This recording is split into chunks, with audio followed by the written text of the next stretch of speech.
रामू एक pet shop में गया जहां एक बोर्ड लगा था, बोलने वाला कुत्ता सिर्फ RS 500 में। हैरान होकर उसने दुकानदार से पूछा, सच में ये कुत्ता बोलता है? दुकानदार बोला, पूछ लो खुद से।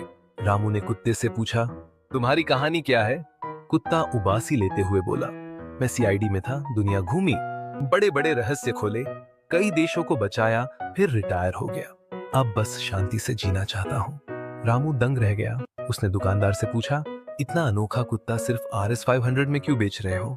दुकानदार थक कर बोला, क्योंकि ये झूठा है, ये कभी घर के बाहर भी नहीं गया,